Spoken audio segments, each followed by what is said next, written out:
Hello there, Texas Soccer Live fans. It is your boy, Richard Romero, and I am back with another week filled with soccer, football, calcio, whatever you may call it. Yes, these are the updates. Yes, we do have a lot to talk about the NWSL, MLS, Liga MX, and Liga MX Femenil. We have new leaders, we have exciting matches, and a couple of surprises that happened this week. We have a couple double headers coming up. So if you want to hear more, stay tuned. I'll be talking about that a little bit more. And here we go.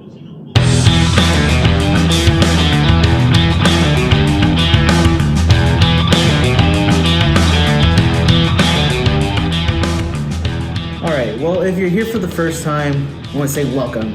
This is Texas Soccer Live. If you haven't subscribed already, please subscribe, hit the notification button, as I am trying to push more videos through our channel every single week. And if you like the content, please give us a like. Also, if you're commenting and you're seeing all over the world, wherever you may be, comment down below. Where are you watching us from? Do you enjoy soccer? Do you watch soccer? Football? Do you play it? If so, let us know down in the comments. Now, to get started here, we have a little bit of the NWSL as they just wrapped up their week 22. And as a matter of fact, we have one game tonight to kind of recapture. So the recap a little bit from what happened last week. And if you haven't been keeping up, you should know that a lot of the NWSL games are streamed live on Yahoo Sports. So that should be an incentive for you to actually watch, and might even be interested because Heather O'Reilly and the North Carolina Courage ended up demolishing the Orlando Pride 6-1. And this match happened last Saturday night. And honestly, there were so many goals there from Heather O'Reilly. Ended up scoring her hat trick. And she's kind of wrapping up her career this season. So it is an amazing way to kind of end or put a little pin on that career, letting us know that she is one of the top goal scorers to be in this league. The Dash, unfortunately, were not able to win their second match from last week, losing over to the North Carolina Courage. It was actually a hard-fought match.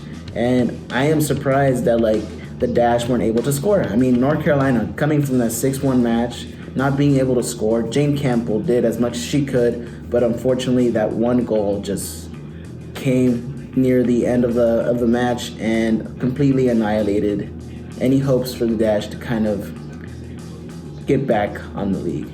And the reason why I bring this up is because the Seattle Reign and Utah Royals are both on the 5th and 4th place respectively of the league, and they play tonight.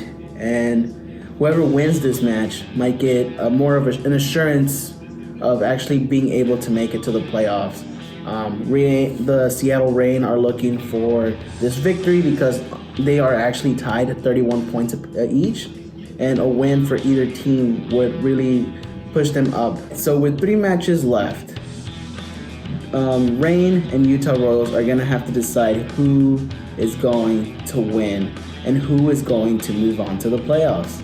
So this match is very crucial for that to matter, because behind them you have the Washington Spirit at 26 points. 26 points, you add those 9 points. Let's say the Washington Spirit end up winning all of their matches that they have left, because they're the only team that actually has 19 matches. So they haven't played them all.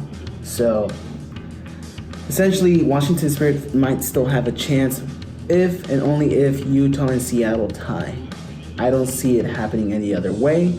I see either the Reign or Utah passing on to the next phase, and therefore it being North Carolina Courage, Chicago Red Stars, Portland Thorns, and then I'm going to leave it to y'all. Who do you think will win? Will it be the Utah Royals and them maintaining their 4th place? Or will it be Seattle Reign and taking over that 4th place? So let us know down at the comments or click on the eye above our head. Moving on to the Major League Soccer. For them, there is also 4 weeks left of matches. LAFC over on the west side of the conference are still the only team that has actually classified or has made it to the next round when it comes to the playoffs. And unfortunately for every other team, the LAFC are the only team to get that bye, to have secured that bye week position, meaning that no other team on the Western Conference is going to take away that spot. That is how good this team is. That is how good we, as fans of the Major League Soccer, are expecting LAFC to bring us, to kind of show why they invested so much in this team and why they are the new prospect for the future. Similar to what happened with Atlanta last year. LAFC are in this position where they have to prove themselves. There is nothing that they have left to do other than winning the MLS title.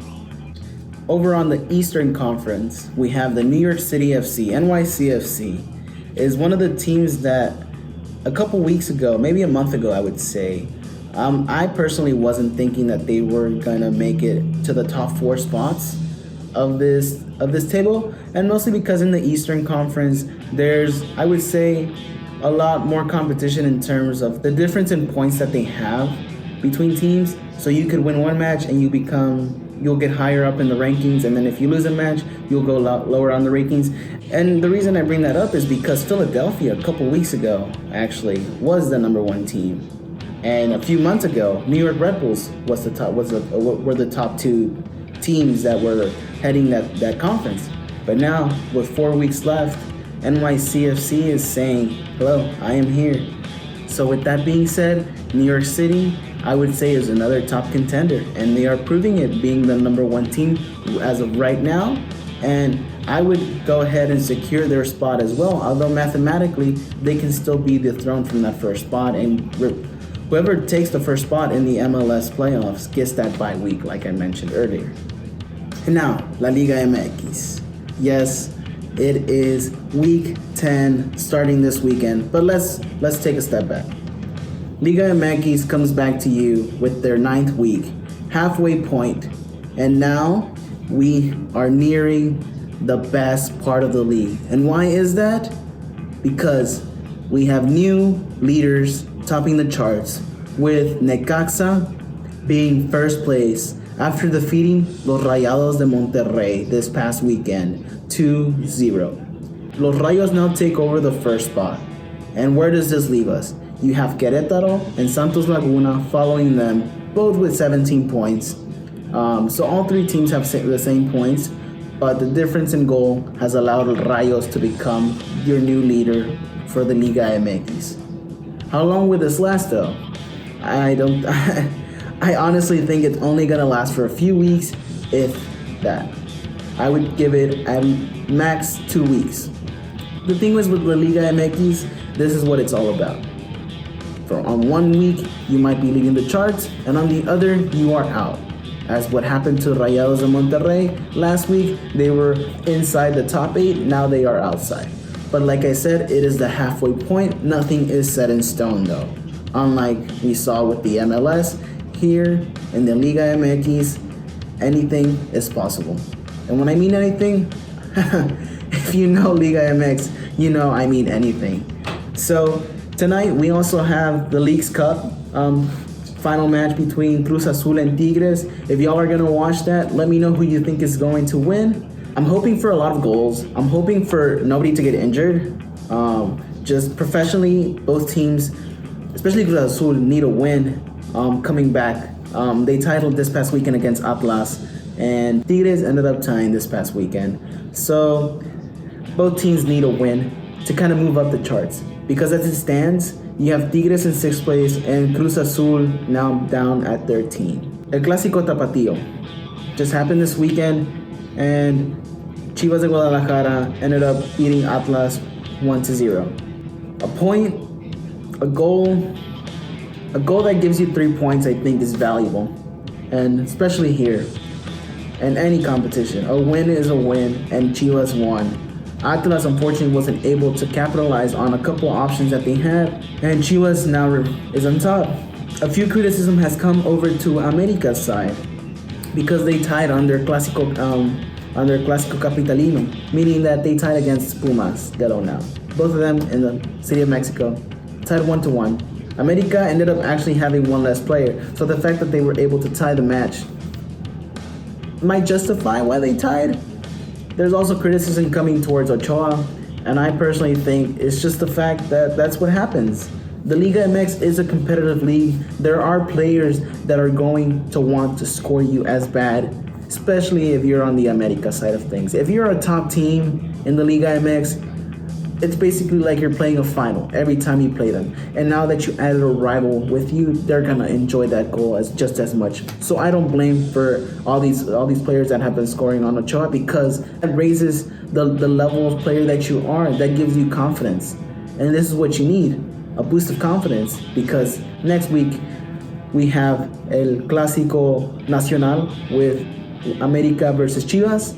And for my norteños over here, we have Rayados versus Tigres. Now, don't go fighting. It's a rivalry. Yes, it's a rivalry. For some, you might take it so passionate and real. And if you do, I want you to tweet us at Texas Soccer Live whenever the match happens, and let us know. Show us your passion. We are here. We want to capture that. We want to see that. But what did you think of this week from Liga MX? Let us know down in the comments below. Do you have a favorite team that you support? And now over to the Liga MX Femenil side of things. This past week was their week 10, and now, again, we have new leaders. Las Rayadas de Monterrey. They have been leading the charts everywhere else in terms of goal scorer, best offense, best goalkeeper. Here and there, left and right, Rayadas have been able to top every single chart except the general table.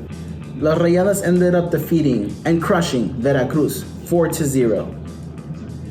And this actually enabled them to be now the number one team. So congratulations, Rayadas. You have done what you've been wanting to do, and now you are leading the charts. You have taken that spot from Pachuca. But now let me ask you, how long is this going to last? Rayadas have a difficult challenge next week when they will be facing Atlético San Luis. I'm joking. I'm joking. They have a couple of easy matches following this up. But remember, when you're the target, it becomes difficult. So for Rayadas, they have a couple, I would say, easier weeks. They are on bye week in 2 weeks' time. So that means as long as Monterrey keeps winning, Pachuca will not be number one again. There are a few weeks that they might be in the lead. Monterrey, and I give them, honestly, I would give them the spot until they face Tigres, which they already did. Once they face Toluca, I don't know if they have. Once they face Atlas, once they face Chivas, Monterrey has to face these teams and let us know whether they actually deserve to be there. And I'm going to go ahead and say they do deserve to be there. I am not going to take any merit off them because they have been the most consistent team outside of Pachuca to also show why they are the best. And I rest my case. You can't compete against that. You would think I'm an America fan as well, and I am. But the team is going through so much restructuring, and even though they are going through that, they're still managing to be on the 9th place when it comes to America. But now Rayadas are doing something serious with this game. They are leading every single chart. So we'll have to see what happens next. Alright, if you enjoyed this episode, please give us a like and subscribe if you haven't done so yet. And if you want to receive updates when we post new videos, Texas Soccer Live updates, it's every single Wednesday. But we'll be letting you know soon when our episode 28 with Sean and Raul, when that will be. So stay tuned for that. And that is your Texas Soccer Live update. Come check us out next week for more videos where I'll be talking more about what happened in this doubleheader between the Liga MX Femenil and what's going to happen next week with the doubleheader for the Liga MX. All the news from the MLS from week 30 and what's going to happen with our NWSL teams this weekend. Starting today, check out what happens against Seattle Reign. I can't stress that enough, against the Utah Royals. So go ahead, watch those out. I'm Richard Romero. This has been your Texas Soccer Live update. Hasta la próxima.